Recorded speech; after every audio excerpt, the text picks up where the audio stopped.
যদি আপোনাৰ পৰা কোনোবাই পইচা ধাৰে লৈছে আৰু আপুনি খুজি খুজি ভাগৰি গৈছে পইচা ঘূৰাই পোৱা নাই তেনেহলে আপুনি বেছি চিন্তা কৰাৰ দৰকাৰ নাই কাৰণ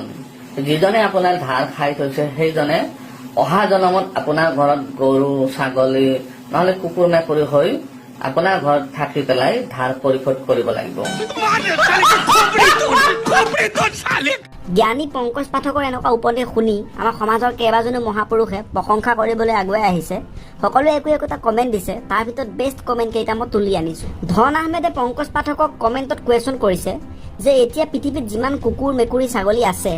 সেইবোৰ মানে আগতে ধাৰ খোৱা মানুহ আছিল নেকি জুপিতা কলিতাই কৈছে কোনোবাই মোক ধাৰ দিব নেকি 1 কোটি টকা অহা জন্মত মই গৰু কুকুৰ হবলৈ সাজু ভাস্কৰ জ্যোতিয়ে কিন্তু বৰ বেলেগ দিছে তেওঁ কমেণ্টত কৈছে যে আপুনি মোৰ পৰা অলপ টকা ধাৰে লৈ যাওক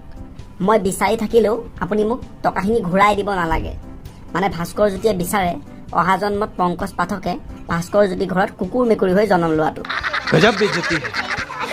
ধাৰ লোৱা আৰু ধাৰ দিয়া এই কথাখিনি ছাইডত ৰাখি পৰিস্মিতাই আকৌ গুৰুত্ব দিছে পংকজ পাঠকৰ দাঁত কিতাপ তেওঁ কমেণ্ট কৰিছে আপোনাৰ সাধা খাই খাই ছিঙি যোৱা দাঁতটোৰ গুৰিত অলপ মিঠি গুটি আৰু অলপ চূণৰ পানী মিহলাই ৰাতি শুবৰ সময়ত লগাই থব নিশ্চয় অহা জন্মত গজি যাব পংকজ পাঠকৰ এই উপদেশটো মনোৰঞ্জনে বহুত গভীৰভাৱে লৈছে এজন মানুহে আন এজন মানুহৰ পৰা ধাৰ ল'লে অহা জন্মত যেনিবা কুকুৰ ছাগলী হৈ জন্ম ল'ব কিন্তু মনোৰঞ্জনে কমেণ্ট কৰিছে যে এজন মানুহে যদি বহুত মানুহৰ পৰা ধাৰ লয় তেতিয়া কি হ'ব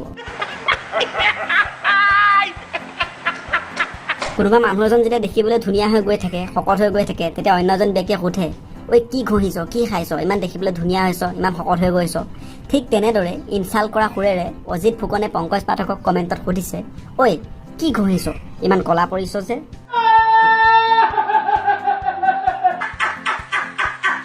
এনেকুৱা আৰু ধুনীয়া ধুনীয়া ভিডিঅ' এই চেনেলটোত আহি আছে যদি চাব বিচাৰে তেনেহ'লে হ'ব দে চেনেলটো ছাবস্ক্ৰাইব কৰি ৰাখিব and thank you very much